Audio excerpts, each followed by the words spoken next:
Hello, dear friends. Thank you for joining. Today, I regret not smoking, or else I would have had a cigar in my hand. I also don't drink strong alcoholic beverages, or else I would have had a glass of brandy. Because if you look at me, and others who played the Lord of the Rings, Gollum, it should be done with utmost pleasure.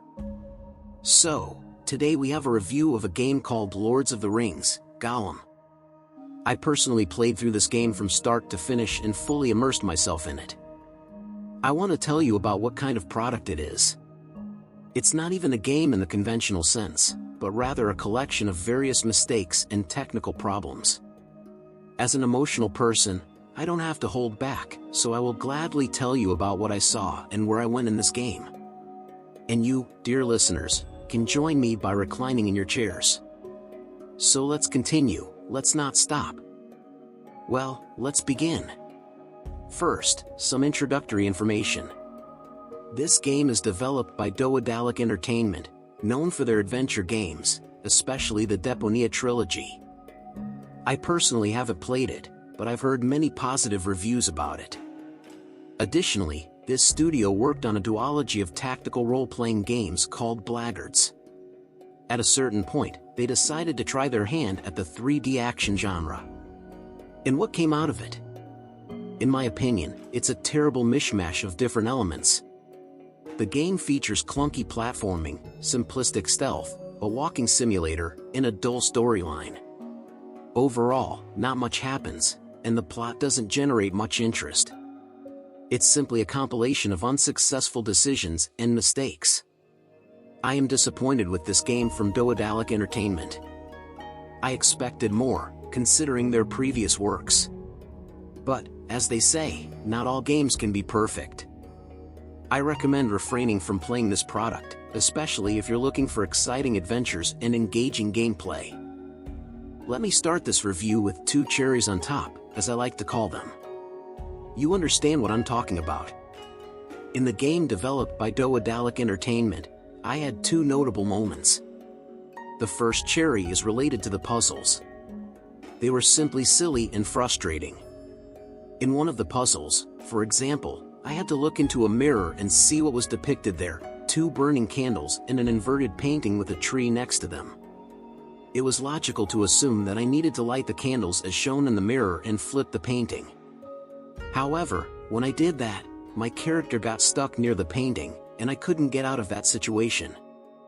I tried pressing all the buttons, but all I could do was endlessly flip the painting. Even loading a checkpoint didn't help. I started the chapter again, but the problem persisted. I couldn't find a solution online on how to get rid of this bug. I thought my journey was over, but then I noticed that at a certain angle, I could still interact with the candle. So, I decided to jump and interact with the mirror next to it, and I managed to get out of that situation. Well, good, excellent, let's continue. The second cherry is related to a puzzle in the 10th chapter. Here, I had to rotate specific constellations and insert a small stone. I tried all the options with the stone, but nothing happened. I didn't know what to do. I started searching online again. There, I learned that there was a nest where I needed to throw the stone to obtain the second crystal for solving the puzzle. However, I didn't have the highlighted line that helps detect interactive objects, and the nest wasn't highlighted. That's when I started somehow progressing through this puzzle. And by some miracle, I managed to solve it. In the end, I finished the game, and I can say that it was all a bit strange. I hope that the developers at Daedalic Entertainment take note of these issues and address them. It can be said that I had a pre-release press walkthrough of this game. The developers might fix these issues in the Day 1 patch. I can provide a review for the future. I must say I was somewhat disappointed. Yes, these bugs can be fixed. You have a strictly linear game with primitive mechanics and a duration of around 10 to 15 hours. Its release was delayed by 9 months. Originally planned for September 2022, it was only released in May 2023. Despite that, the game has bugs capable of breaking the progression or confusing the player completely. How is this even possible, especially in a game where there is hardly any interesting element in the game design? It's not just that the game is primitive, but the bugs that occur are also so primitive and glaring. This first bug with the puzzle made me remember the most flawed games from 15 to 20 years ago, when you would come home with a disc, start the game, and try to deal with problems that suddenly arose due to missing files or incorrect script functioning. Great job, game developers of 2023. Fantastic. And of course, I encountered a couple of minor bugs. The puzzle got bugged, and I had to restart the chapter. The checkpoint activation was glitchy, and the script didn't work, so I had to reload the segment again. Against the backdrop of all this, one could say that these are just life's trifles. However, I want to emphasize that this is my personal impression and opinion, which may differ from other players. Well, let's move on to the game itself. It tells the adventures of Gollum, who has already encountered Bilbo and rid himself of the ring. The events take place shortly before the start of The Lord of the Rings, The Fellowship of the Ring. Gollum crawls after the orcs and at some point finds himself in a Mordor prison, where he reveals information about the Shire and such to the dark forces. So, the game begins with an introductory chapter in the prison. It seems to me that this character, who has the ability to crawl through Middle-earth, surely had some interesting events in his biography. The One Ring probably tormented his mind for 300 years until it was finally destroyed. Well, maybe he had something else remarkable as well. And here it starts. The first chapter, the prison. Then the second, third, fourth, fifth. All of them are about the prison. But what is Gollum doing in the prison? He collects tokens from the corpses of other prisoners, cages animals, activates exploding barrels, and escapes from them. He also activates feeding troughs and interacts with other inmates. The local nasty orc, who shares his cell, taunts Gollum. Gollum starts plotting an escape, steals a map but fails. He helps another character in herding animals and communicates with an important person in the prison. Gollum is even allowed to hatch a bird. It's a simple puzzle, and he gets a kind of pet. Okay, the interaction with this bird is minimal and limited to a few simple mini-games. That's what he engages in. Then he tries to escape again, and this time he succeeds. But what is this Mordor archipelago? What is this one day of naked Gollum? What is this brown hit of the season? The phrase becomes ambiguous considering the quality of this game. What is the name of the Sauron Mile? What is the escape from Mordor, for God's sake? What is this? Again and again. Here I am, crawling in the prison. Splendid, just splendid. Okay, fair enough. Let's say that staying in this prison can be made engaging if the game itself offers interesting mechanics. However, honestly speaking, there are some issues here. In the prison section of the game, we have moments reminiscent of wonky walking simulator. We step out of the cell, walk a few meters, interact with the quest giver, and go to fulfill the tasks. Then we return to the cell, wander around somewhere, occasionally encountering scripted scenes with a few steps and loading screens. But that's not all. After all, we have a game, a 3D platformer, and unfortunately, it's one of the wonkiest platformers I have seen recently. Although the protagonist is capable of jumping, wall crawling, and running on platforms, there are strange problems here. For example, there's an ill-conceived camera that doesn't always show you where you need to go. In modern 3D adventure games, everything is usually designed so that the character moves in the right direction. The camera adjusts to help you understand where to jump next, maintaining a sense of momentum as you stylishly overcome obstacles.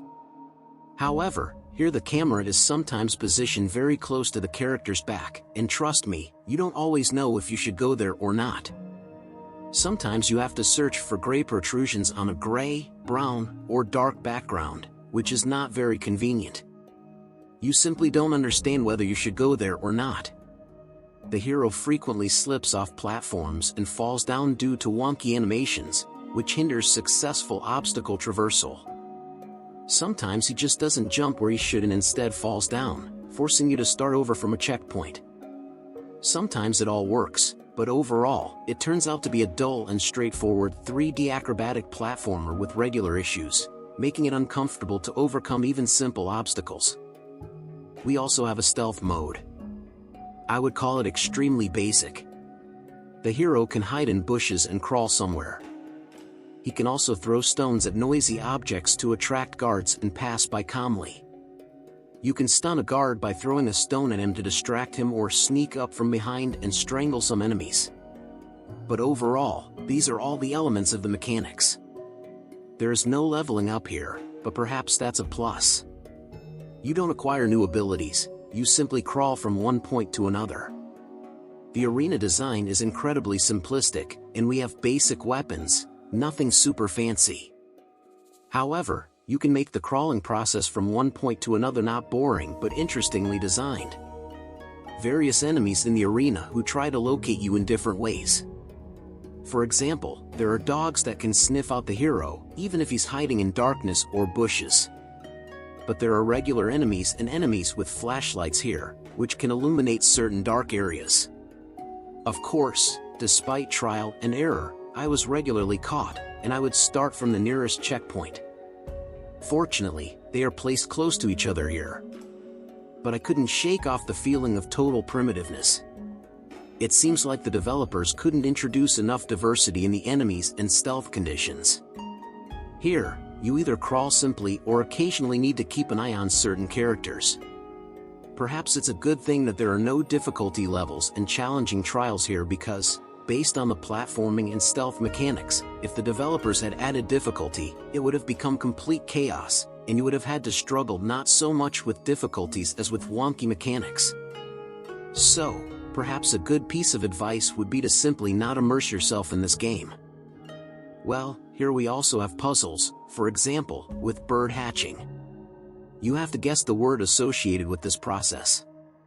Honestly, hatching and everything related to it makes me feel somewhat uncomfortable.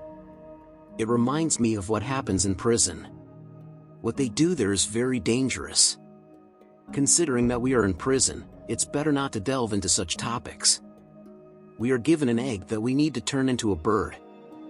There are special mechanics and methods of heating this area. They use an oven where they put firewood and heat it with a special hose that goes to the place where the future bird is lying. Overall, the puzzles in the game related to constellations and mirrors are not that difficult. I would rather say they are a bit silly. When you fiddle with them, trying to understand the developer's logic, and finally, when you grasp it, you move forward. Also, in the game, there are dynamic scripted moments when the character, for example, sits on a cart and must dodge obstacles. In these moments, the controls are not always responsive, and the platforming is not very convenient.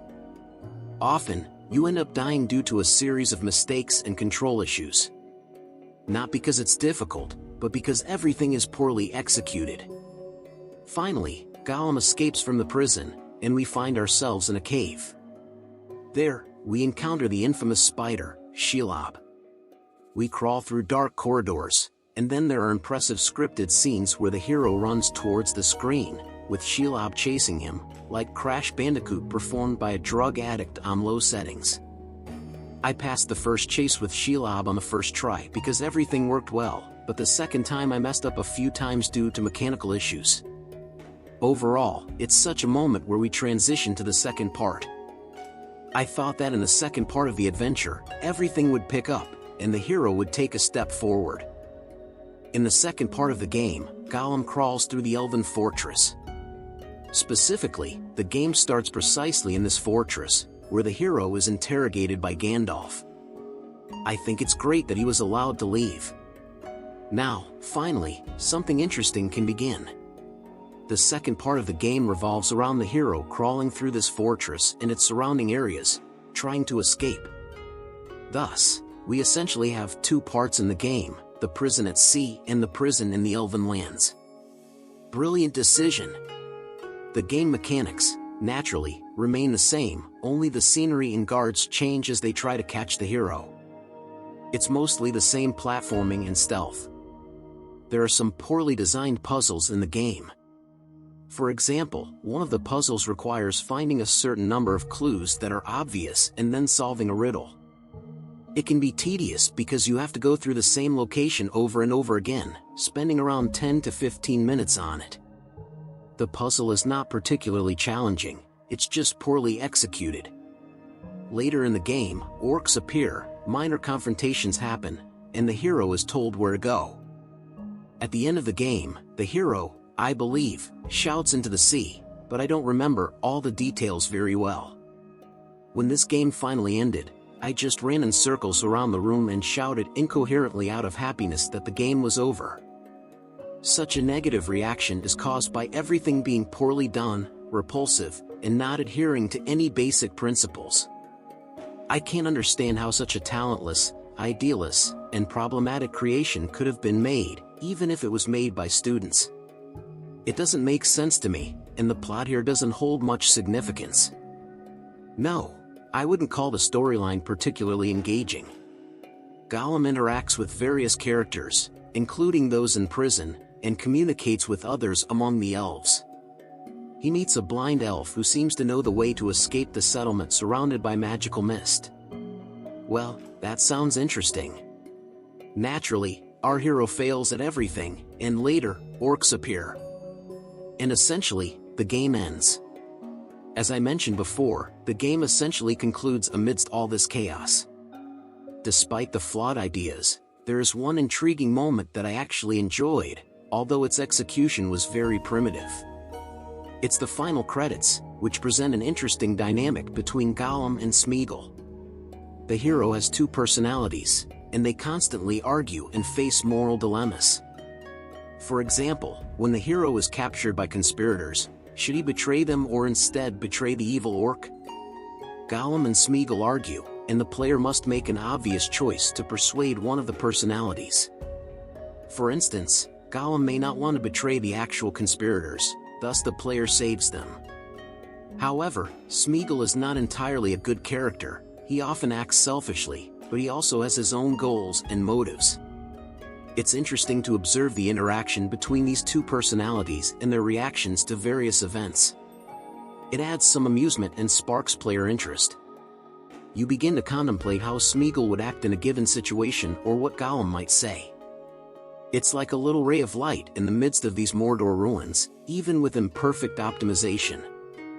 Even on my GeForce RTX 3080 with a 1440p resolution and high settings, the game overall ran smoothly, but there was often an unpleasant stuttering effect, where the image would jerk. Because of this stuttering, I died several times when jumping or rotating the camera, as it would abruptly shift in the other direction, causing me to fall off the platform. However, there were no noticeable frame rate drops, which was surprising considering the graphics and the lack of variety in the game's environments. I am truly surprised that such a product could have optimization issues. Visually, it falls somewhere between repulsive and unremarkable. The majority of the game consists of gray or brown corridors without any interesting design elements. The only pleasant sights can be found in a few towers in Mordor and among the elves. However, even they don't stand out compared to everything else, and overall, it fails to create any impression or atmosphere for an adventure.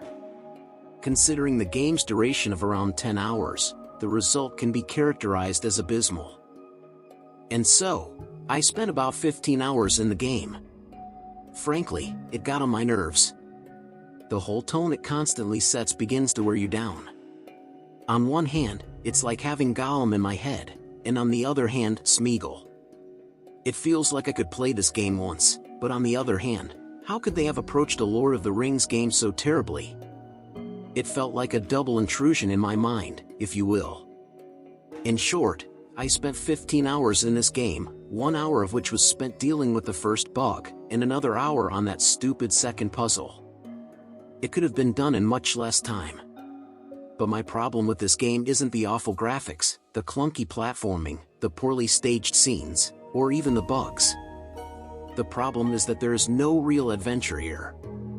The hero simply wanders between two locations, first in the prison in Mordor, and then in that elven fortress. I'm not a huge expert on the Lord of the Rings, but it seems to me that a character capable of freely traveling and moving from one point to another should encounter various events along their journey. But here, there's nothing of the sort. The developers must have made a mistake. Although they have been good publishers, as we have seen recently, in this case, they completely messed up. I don't even understand how such a game came into existence. The developers themselves must have seen what the end result would be. They played it themselves. I saw the developers' streams where they showed how they played and said, yes, there are some minor issues, but we'll fix them all. Why do we need these games? Lastly, there's this little detail that symbolizes the game's quality. Usually, in such awful games, there are elements that make no sense. In this game, it's the hero's health bar. It automatically regenerates after death, and the checkpoints are nearby. You die very often. And that's all fine and good, but then why introduce the ability to search for food to restore health? I probably never used this ability once throughout the entire game. But it's there, please enjoy. I don't know what purpose it serves. Although it seems the game has an achievement to complete it without dying. So, there's that. Brilliant. Yes, Gollum is a bad game, not worth approaching, even if it had good optimization and no bugs. It's just an unskilled, clumsy, lousy product created by people who, in my opinion, have no understanding of game design. Stealth should evolve during gameplay, not just rely on basic mechanics and hope everything turns out the way you want. Do you want platforming? Then play platformers from Nintendo. The Lord of the Rings hasn't always been a good game. I would even say it rarely has been. Once upon a time, EA created something worthwhile, and they deserve credit for that. But now the developers completely messed up. It's better to play the old Lord of the Rings games to refresh your memories. The graphics were quite decent, and they were fun, especially the Lord of the Rings, The Two Towers. It was energetic, with recognizable characters. I really enjoyed it. But this new game is a horror. Instead, play other good stealth games or platformers to see how they should look and evolve over time. Gollum is an example of a bad game, and I don't understand how such a game came into existence at all. The developers themselves probably didn't understand what they were doing. The game feels unfinished, uninteresting, and unsuccessful. It's just dreadful. That was my experience with the Lord of the Rings, Gollum game. Thank you all. Goodbye.